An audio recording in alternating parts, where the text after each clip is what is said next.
আমি আগেই বলে নিচ্ছি, যাদের হাড় দুর্বল তারা আমার এই ভিডিওটি দেখবে না। তারপর যদি হাসতে হাসতে লুঙ্গি খুলে যায় তাহলে কিন্তু আমি দায়ী না।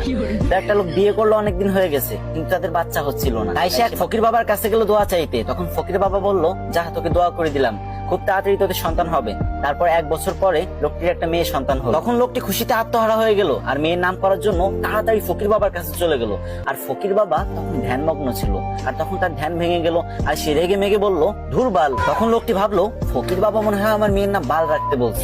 সেই অনুপাতে মেয়েটির নাম বাল রেখে দিল। তারপর আরো 2 বছর পরে লোকটির একটা ছেলে সন্তান হলো।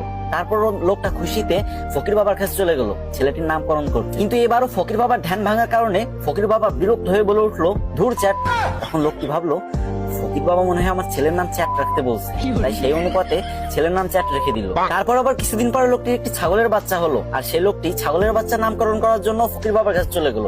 কিন্তু তখন ফকির বাবা একদমই ধ্যানমগ্ন ছিলেন না, আর যখন দেখলো ছাগলের নামকরণ করার জন্য তার কাছে আসছে, তখন সে প্রচন্ড রেগে গেল আর বললো, তুই একটা ছাগলের নামকরণ করার জন্য আমার কাছে আইসোস, যা তো ছাগলের বাচ্চার নাম পুটকি রেখে দিল। তারপর ছাগলের বাচ্চার নাম পুটকি রেখে দিল। তারপর ছেলে মেয়ে বড় হলো। তারপর লোকটি তার মেয়ের জন্য বিয়ে ঠিক করলো। কিন্তু যখন মেয়েটির জামাই বিয়ে বাড়িতে পা রাখলো, তখন সবাই চিৎকার করে বলতে লাগলো, এই বালের জামাই আইছে, বালের জামাই আইছে, তাড়াতাড়ি ওরা বরণ কর, আমাকে বালের জামাই আইছে। এই শুনে তো জামাই রেগে মেগে বিয়ে করবে না বলে বাড়ির দিকে রওনা হলো। তখন শ্বশুর সামনে এসে বলল, বাবা তুমি রাগ করো না গো, তুমি তো আমার চ্যাটের মতোই। এটা শুনে তো জামাই আরো রেগে গেল আর বিয়ে করবে না বলে আবারও বাড়ির দিকে রওনা হলো। ঠিক তখন শ্বশুর মশাই এসে জামাইয়ের হাত ধরে বলল, বাবা ও বাবা, তুমি আমার পুটকির 1 টুকরা মাংস না খেয়ে কোথাও যেতে পারবা না বাবা। এই কথা শুনে জামাই বেহুশ। আর আমি জানি আপনি এখন হা হা করে হাসতেছেন আর এটা ভাবতেছেন যে আমি ভিডিও করার সময় হাসলাম না কেন।